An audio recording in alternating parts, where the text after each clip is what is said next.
ஏன் பாட்டி, அன்னைக்கு அக்காவும் தங்கச்சியும் அவ்வளவு சண்டை போட்டுட்டு போனாங்க. இன்னைக்கு இவங்க கூப்பிட்டா உடனே அவங்க கிளம்பி வந்துருவாங்களா என்ன? அட நீ வேறம்மா, இவளுங்க போட்டுக்கிற சண்டையெல்லாம் சும்மா பொம்மை சண்டை மாதிரி. அடிக்கிற மாதிரி அடிச்சுக்கிட்டு அப்புறம் அழுவுற மாதிரி அழுவாளுங்க. அப்படியே கட்டி பிடிச்சிக்கிட்டு உன்ன மாதிரி ஒருத்தி உண்டான்னு ஒருத்தி அவளுங்களே பாராட்டிக்குவாளுங்க. இந்த பூச்சாண்டியெல்லாம் இன்னைக்கு நேத்தா பாத்துக்கிட்டு இருக்கேன். இந்த தடவை அவளே சண்டை போட்டுக்கிட்டு அவ பாட்டுக்கு விட்டுட்டு போயிட்டா. இது இப்படியே இருந்ததுன்னு வச்சுக்கோயேன், இங்க உனக்கு நல்லா இருக்கும்னு நினைச்சேன். விடுவாள மகராசி? தோ இப்ப கிளம்பி போயிருக்கால பாரு. இன்னும் கொஞ்ச நேரத்துல அக்கா அப்படின்னு கூப்பிட்டுக்கிட்டு அவ இங்க வந்து நிக்க போறா. எல்லாம் நம்ம தலை எழுத்து.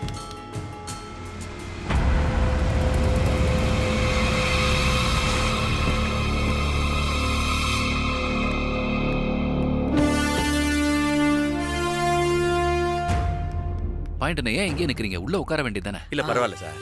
பாயிண்ட், நீங்க அர்ஜென்ட்டா ஒரு வேலை செய்யணும். சொல்லுங்கம்மா. ராணி நடத்திட்டு இருந்த மெஸ்ல இன்னைக்கு ஒரு பெரிய ப்ராப்ளம் ஆயிடுச்சு. கார்ப்பரேஷன் பெர்மிஷன் இல்லாம மெஸ் நடத்துனது தப்புன்னு எல்லா திங்ஸும் அவங்க அப்படியே தூக்கிட்டு போயிட்டாங்க. அட கடவுளே, அப்படிதானம்மா? கமிஷனர் சதாசிவம் தானே? உங்களுக்கு நல்லா தெரிஞ்சவராச்சேம்மா. அவரோட சகல ஒருத்தர் முத்துப்பாண்டின்னு ஒரு கேஸுக்காக உங்ககிட்ட வந்திருக்காரு. நீங்க ரங்காச்சாரி ஆஜராக சொல்லி கேஸை ஜெயிச்சு கொடுத்துருக்கீங்க. அவருக்கு ஒரு போன் பண்ணா எல்லாம் சரியா போயிடும். இல்ல இல்ல, நான் இதுல நேரடியாவோ மறைமுகமாவோ சம்மதப்பட வேண்டான்னு பாக்குறேன். சரிம்மா, அப்ப நான் போறேன். ஒரு அரை மணி நேரத்துல எடுத்துட்டு போன எல்லா பொருளையும் திருப்பி கொண்டாந்து வைக்கிறதுக்கு ஏற்பாடு பண்றேன். இருங்க. இப்ப நீங்க கார்ப்பரேஷன் ஆபீஸ்க்கு போங்க. சரிம்மா. ராணி தரப்புல என்ன மூவ் பண்றாங்கன்னு முதல்ல பாருங்க. ப்ராசஸ் எல்லாம் கரெக்டா இருக்கா, எடுத்து போனதை திருப்பி தருவாங்களா, அதெல்லாம் மட்டும் கவனிங்க. அந்த பெர்மிஷன் வாங்க என்னென்ன ஃபார்மாலிட்டிஸ், அது ராணியும் சாமியும் செஞ்சுட்டாங்களா, மெஸ் நடத்த பெர்மிஷன் கிடைக்குமான்னு பாருங்க. எல்லாம் கரெக்டா இருந்தா அதை கண்டுக்காம அப்படியே சைலண்டா வந்துருங்க. ஒருவேளை அவங்கனால அது முடியல, கார்ப்பரேஷன்காரங்க முறைக்கிறாங்க, அலக்கடிக்கிறாங்க, இதெல்லாம் மட்டும் உங்களுக்கு தோணுச்சுன்னா அங்க இருந்து எனக்கு ஒரு ஃபோன் பண்ணுங்க. அதுக்கப்புறம் என்ன செய்யலான்னு யோசிக்கிறேன். ஏமா இப்படி? வேற வழி இல்ல பாயிண்ட். ராணி இப்ப இருக்கிற சூழ்நிலையில நான் நேரடியா அவ விஷயத்துல தலையிடுறது அவ நிச்சயமா விரும்ப மாட்டா.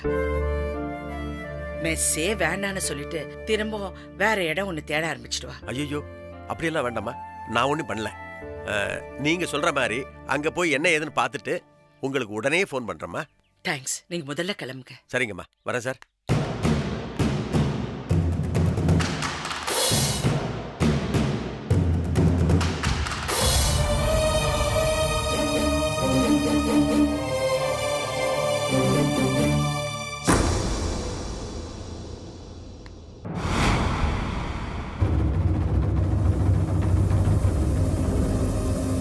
அத்தை.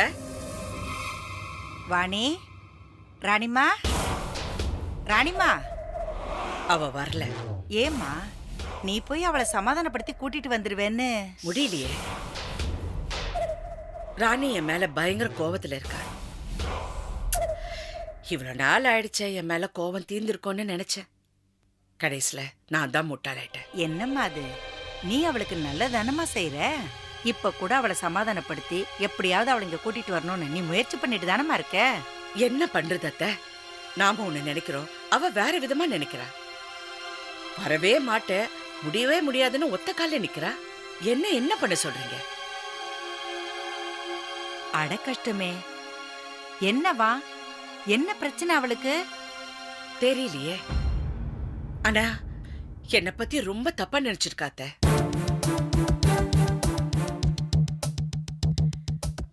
என்னமோ நான் திட்டம் போட்டு அவ குடும்பத்தை கெடுக்கிற மாதிரியும், அவ குடும்பத்தை நிம்மதியா வாழ விடாம அலக்கடிக்கிறதுக்கு நான் வேலை செய்யற மாதிரி என்னமோ சொல்றா.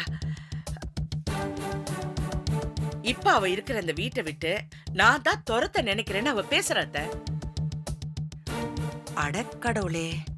ஏமா ராணி அம்மா அப்படியெல்லாம் பேசினா என்னால நம்பவே முடியலம்மா. எனக்கும் தான் அத்த. ஆனா அவ ஏன் இப்படி ஆயிட்டா? யார் என்ன சொல்லி அவ மனச கலைச்சாங்க? இவ்ளோ விரோதம் எப்படி வந்துச்சுன்னு என்னால யோசிச்சு கூட பார்க்க முடியல. யார் சொல்லணும்? எல்லாம் அந்த தடியா இருக்கால, அந்த சாமி தான் தூபம் போட்டிருப்பாமா. பெத்த பிள்ளைக்கு சமமா நீ அவனுக்கு என்னவெல்லாம் செஞ்சிருக்க? கொஞ்சமாச்சு நன்றி விசுவாசம் இருக்கா? இப்படியா இருப்பாங்க? நீ வேலை மெனக்கிட்டு போய் வீட்டுக்கு வான்னு சொல்லி கூப்பிட்டுருக்க. அவ வரமாட்டேன்னு சொன்னாலும் நல்லா பலார்னு 2 அறை விட்டு போன்னு சொல்ல வேண்டாம் அவன்? அவர் வாயை மூடிட்டு தான் இருந்தாரு. என்ன பண்ண முடியும்? ஆனா அவ அட்ரஸ கண்டுபிடிச்சதும் எப்படியாவது அவளை பேசி கன்வின்ஸ் பண்ணலான்னு நினைச்சேன். அது முடியாம போயிடுச்சு பாருங்க. அதான் எனக்கு ரொம்ப வேதனையா இருக்கு. வருத்தப்படாதம்மா. உன் நல்ல மனசுக்கு இப்ப இல்லைன்னாலும் கூடிய சீக்கிரமாவே நல்லதான் நடக்கும். ஒரு நாள் அவ கண்டிப்பா மனசு மாறுவா. அத்தை, நீங்க எனக்கு ஒரு உதவி பண்றீங்களா?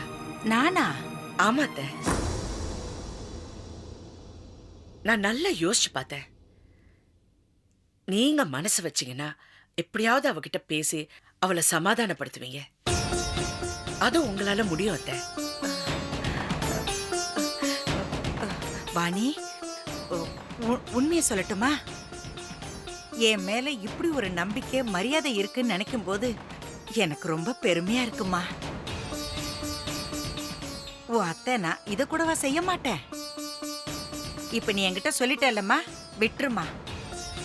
ராணிய எப்படியாவது மனச மாத்தி இழுத்துட்டு வந்து உன் முன்னாடி நிறுத்தலைன்னா என் பேரு அங்கே இருக்கன்னு இல்ல. ஆனா அத்தை, அவ பயங்கர கோவத்துல இருக்கா. என்ன பார்த்த உடனே எப்படி எரிஞ்சு விழுந்தா தெரியுங்களா? நீங்க வேணா அவர்கிட்ட கேட்டு பாருங்களேன். ஏமா, நான் தான் விட்டுருன்னு சொல்றேன் இல்லம்மா. இப்பதான் டெம்பிள் கிட்ட கூட நான் சொல்லிக்கிட்டே இருந்தேன். அக்கா அக்கான்னு அவ கூப்பிட்டுக்கிட்டு நடமாடின இடமா இது. இன்னைக்கு அவ குரலை கேட்காம எனக்கே என்னவோ மாதிரி இருக்கு. நான் போறேன் வாணி. அவ கையில கால்ல விழுந்தாவது அவ மனச நான் மாத்துறேன். உன்னை பத்தி அவ எவ்வளவு தூரம் தப்பா நினைச்சிருந்தாலும் அவளுக்கு எடுத்து சொல்லி புரிய வைக்கிறேமா. கூடிய சீக்கிரமே உன்னை அக்கான்னு கூப்பிட்டு அவ இங்க வராளா இல்லையான்னு மட்டும் பாரு. ரொம்ப தேங்க்ஸ் அத்தை. நான் ஒரு உண்மையை சொல்லட்டுமா? உங்களை தவிர நான் வேற யார்கிட்ட இந்த உதவி கேட்கறதுன்னு கூட எனக்கு தெரியல. நீங்க மட்டும்தான் இதை செய்ய முடியும்னு எனக்கு தோணுது. கண்டிப்பா செய்யறேம்மா. இப்ப இந்த நிமிஷத்துல இருந்து இது ஒண்ணுதாம்மா எனக்கு வேலை. அவளை இங்க கூட்டிட்டு வர்ற வரைக்கும் சோறு தண்ணி எதுவுமே எனக்கு வேண்டாம்மா. இத மட்டும் நீங்க செஞ்சிட்டீங்கன்னா சாகர வரைக்கும் உங்களை நான் மறக்க மாட்டேன். அவ அட்ரஸ் வந்து ஆவடி சிட்டி தாண்டி வெளியில. ஆவடியில தெரியும். ஆமாம்மா, ஆவடியில அங்க ஏதோ செந்தில் நகர் 2வது குறுக்கு தெரு.